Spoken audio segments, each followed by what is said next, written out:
Plastisin gak dapat dikeraskan dengan pembakaran, meleleh saat terkena panas, dan mudah terbakar pada suhu yang lebih tinggi. Hai kids, siapa nih yang pernah dan punya mainan plastisin? Plastisin merupakan bahan lunak seperti tanah liat yang sering digunakan untuk membentuk patung atau figur tertentu. Tahukah kids, plastisin merupakan merek dari produk mainan anak loh. Teknologi plastisin sudah berkembang sejak 100 tahun yang lalu. Yuk kita cari tahu sejarah dan perkembangan plastisin. Sejarah plastisin. Plastisin diciptakan oleh William Harbut, seorang guru seni di Bath, Inggris pada 1897. Kala itu Harbut menginginkan tanah liat mengering untuk siswa seni patungnya. Harbut akhirnya menciptakan tanah liat yang gak beracun, steril, lembut dan mudah dibentuk, serta gak kering saat terkena udara. Harbut menerima paten pada tahun 1899 dan mulai memproduksi secara komersil di sebuah pabrik di daerah Bathampton pada tahun 1900. Plastisin asli berwarna abu-abu. Saat itu ada 4 warna untuk dijual ke publik. Plastisin mulai populer digunakan anak-anak secara luas di sekolah-sekolah dan untuk mengajar seni. Harbut mematenkan formulasi yang berbeda tahun 1915. Ia menambahkan serat wol untuk memberikan plastisin komposisi yang lebih kuat untuk digunakan sebagai penyumbat telinga dan pembalut steril untuk luka dan luka bakar. Sebelum kita lanjut videonya, jangan lupa klik tombol subscribe dan tombol loncengnya ya. Bukan hanya mainan anak. Plastisin dikenal sebagai tanah liat yang terbuat dari bahan sintetis, bukan tanah liat alami.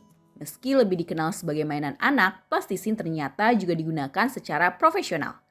Plastisin sering digunakan dalam seni patung dan pahat. Plastisin gak bisa mengeras. Plastisin terbuat dari sekitar 65% bulking agent atau terutama gipsum, 10% petroleum jelly, 5% kapur, 10% lanolin, dan 10% asam stearat. Plastisin gak dapat dikeraskan dengan pembakaran, meleleh saat terkena panas, dan mudah terbakar pada suhu yang lebih tinggi. Tahukah kids, plastisin gak mengeras atau mengering, plastisin tetap lembut dan mudah kita bentuk. Zat dalam plastisin bisa terikat karena minyak sehingga menempel di tangan. Plastisin dapat kita bentuk dengan alat untuk membentuk, memahat, memadukan, memberi tekstur, menipis, menggores, menusuk, dan memotong. Penggunaan plastisin. Desain dan kerajinan. Plastisin umumnya digunakan dalam industri desain dan kerajinan. Plastisin industri misalnya model untuk studio desain otomotif. Produk yang paling banyak diproduksi yaitu kafan. Plastisin industri biasanya mengandung belerang.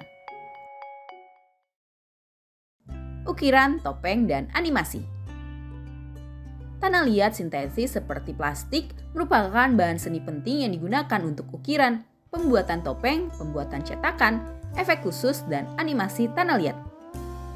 Hal ini karena plastisin gak kering sehingga dapat dimodifikasi. Barang-barang seperti plastisin menarik bagi animator karena bahannya dapat dengan mudah kita gunakan.